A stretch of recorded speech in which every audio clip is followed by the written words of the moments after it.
So far, we deployed the network infrastructure as well as AWS EKS cluster control plane. And now it's time to deploy a couple of worker nodes to be able to deploy our application and workloads. Let's get started.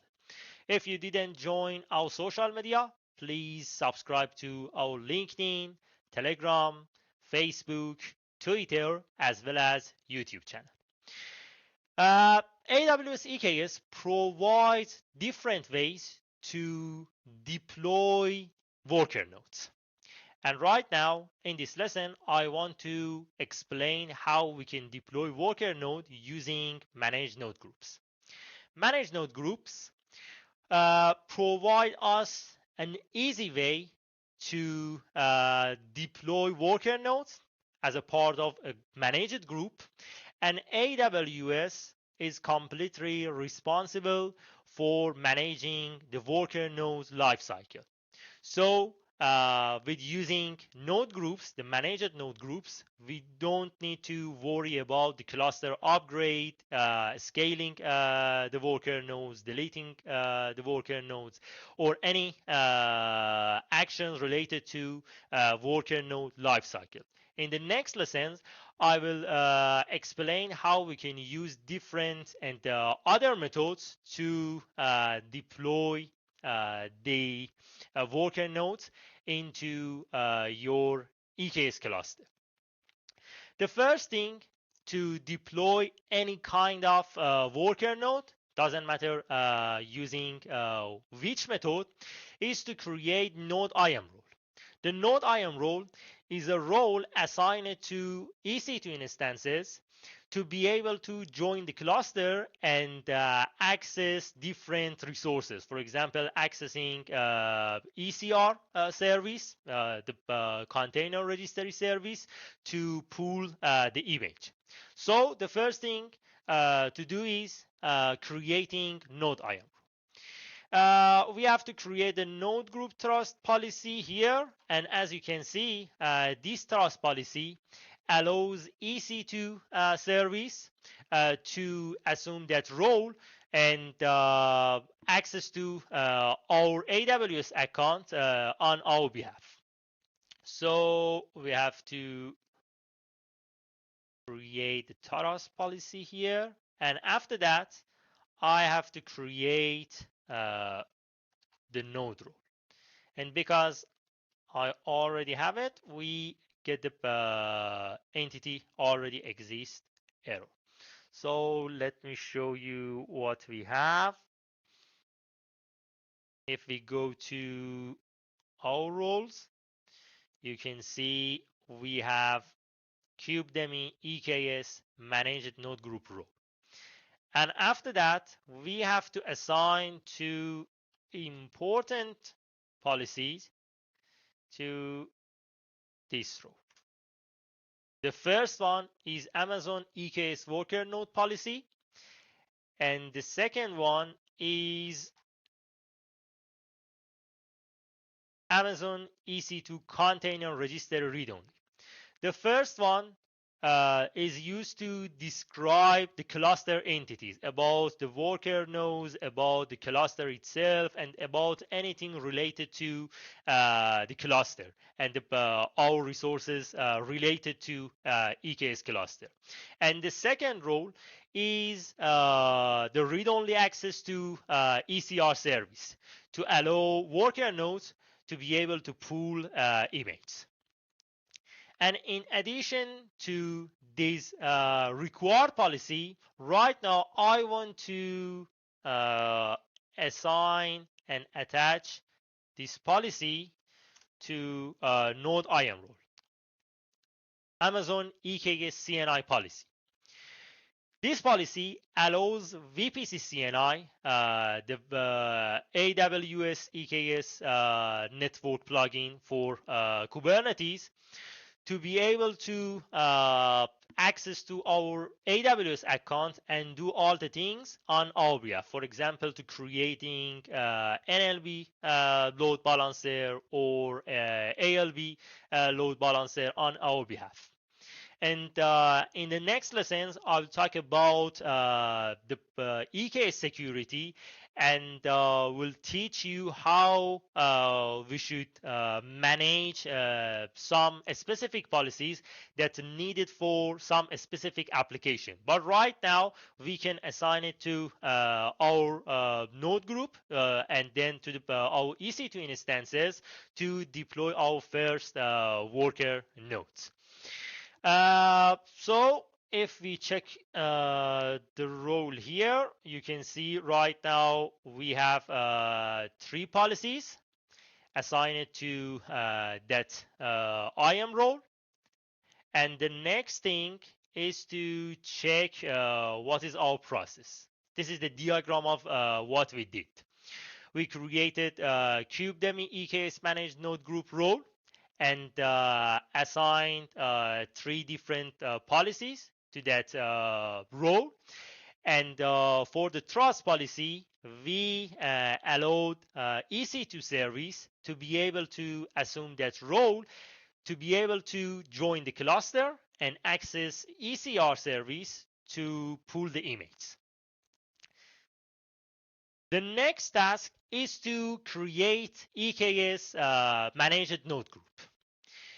To do that, we can create one node group, but the best practice is to create at least 2 different node groups and separate the cluster critical add-ons from the normal application and workloads. And to do that, as you can see, I want to create a node group with the name of system managed workers 001, and the minimum size of this node group is a 2 instances, and the maximum one is a 5 instances, and the desired size is 2 instances. And we can assign a couple of subnets, and the subnets can be different from what we provided for our EKS cluster, the cluster control plane. But right now, I choose all the things with the same subnets. And after that, we have to assign the node rule and then provide our SSH key name to push our public key to EC2 instances to be able to communicate and connect to EC2 instances through SSH. And we have to provide instance types. We can provide more than 1 instance types. That is useful when we want to work with SPOT instances. That I'll explain the SPOT instances in the future. And then we need to provide AMI type. And right now, I want to use Amazon Linux version 2. And the capacity type, right now, we want to use on-demand. And the update config, we mentioned the maximum unavailable in this node group is 1 instance, which means when we want to upgrade or do anything about the life cycle, only 1 instance can be unavailable at the same time. And to use this node group to be used only for our critical cluster add-ons, I add some tains. As you can see, I added 2 tains here to prevent normal application and normal workloads to deploy into these worker nodes. And the labels, I added some custom label to find if this node is related to and is a part of system node group and is for deploying and running cluster critical add-ons, or no, is normal for applications. And now we can deploy worker nodes. This is the first node group, and the second node group is for application. And as you can see, there is no any tains, and the label of our scope is application, and the name of node group started with application. And we can do that here.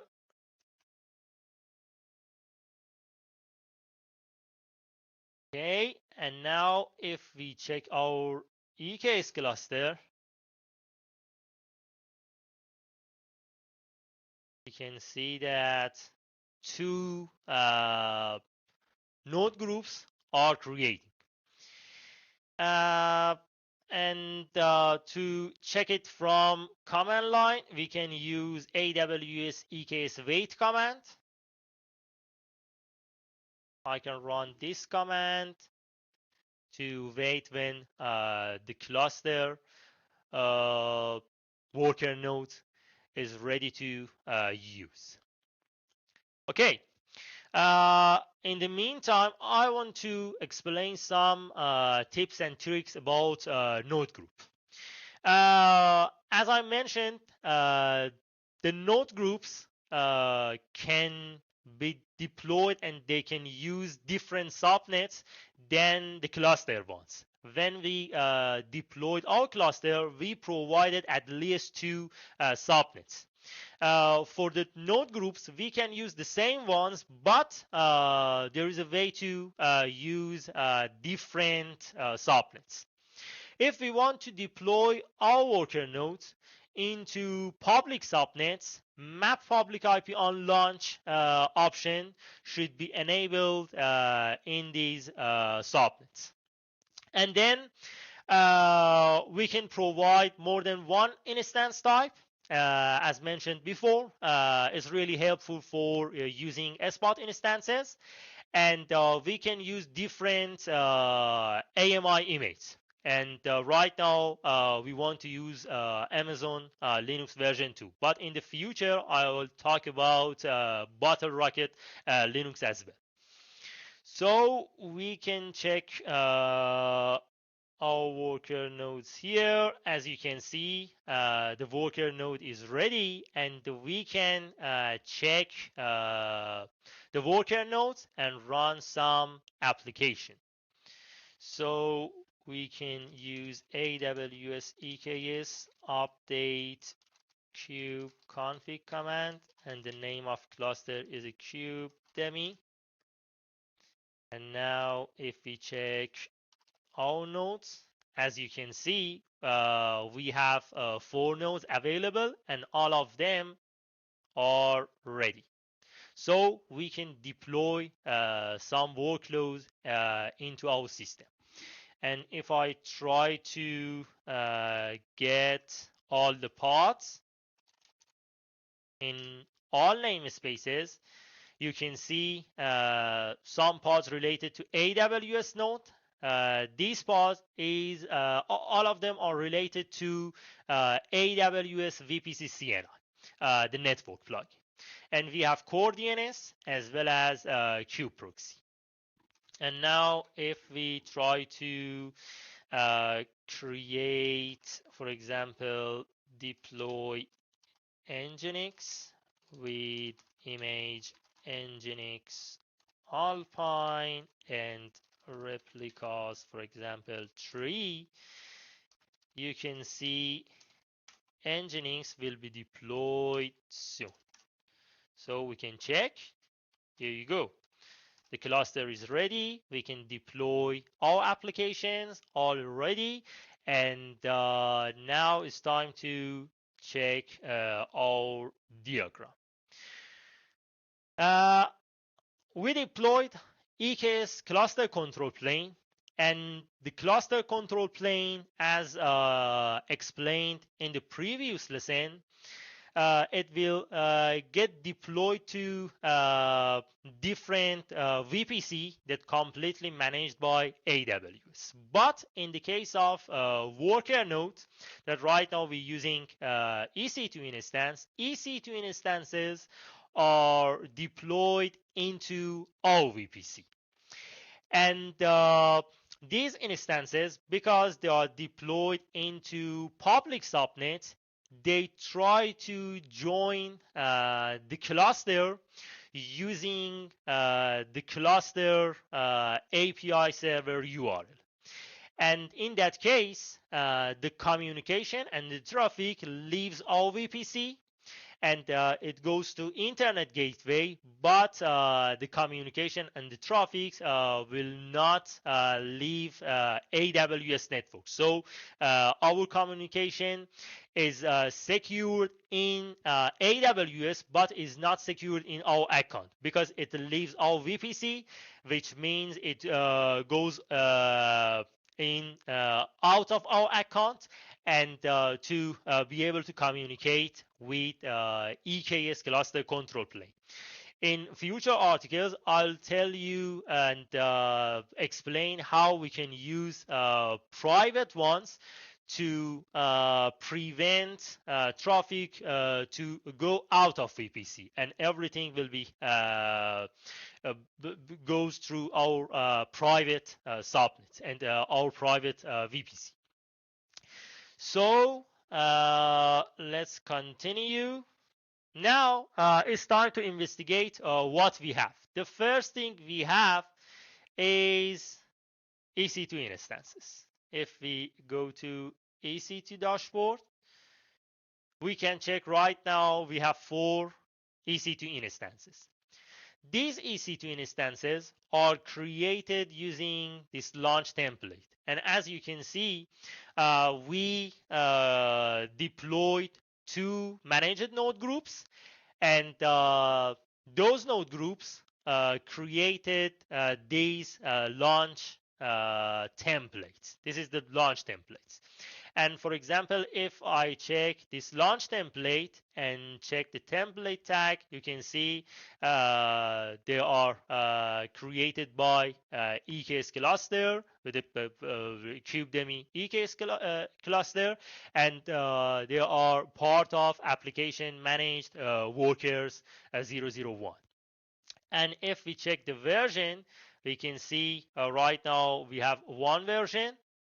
And in the detail, if we check the advanced detail, if we go a little bit down, you can see it tries to access to this URL. This is our EKS API server address.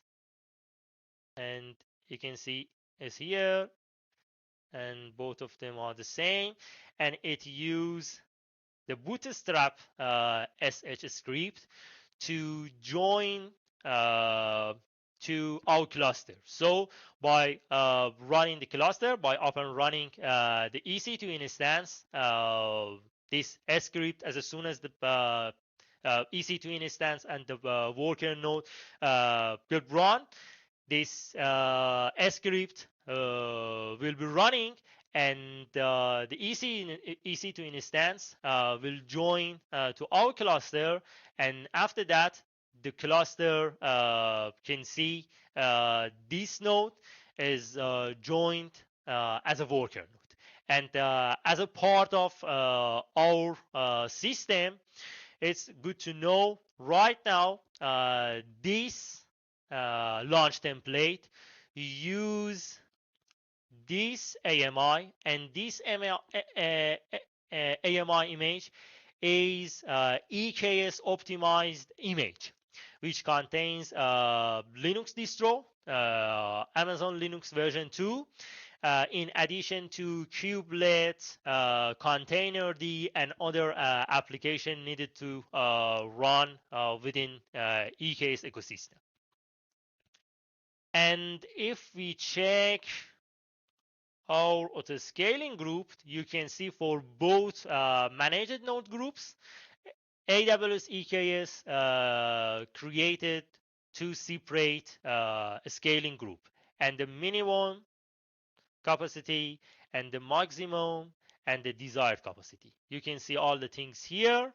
This is the next thing I want to mention, and the other thing is about our security group. As I mentioned here, we provided the remote access option here. And in that option, we didn't provide who can access to our SSH. Oh, and for SSH access, which security group should be used. So in that case, because we didn't provide any details, EKS automatically creates two separate security group for each of our managed node groups. And right now, if we check, for example, this security group, it allows everything from the network, everything from the internet, all the machines over the internet to access to our SSH port. So right now I can SSH to our worker nodes, and then if the user has the private key, he can able to communicate with EC2 instances over the internet. And because our EC2 instances are deployed into public subnets, you can see they have public IP as well. And this is the last thing, and yeah, that's it. This is the results, what we have. We created a node role to assign it to our EC2 instances to be able to communicate with ECR, join to the cluster, and work as a worker node, as a Kubernetes worker node in our cluster. We created two separate node groups, one for system critical add-ons, one for system critical applications, and one for our normal application like Nginx, MySQL, and something like that.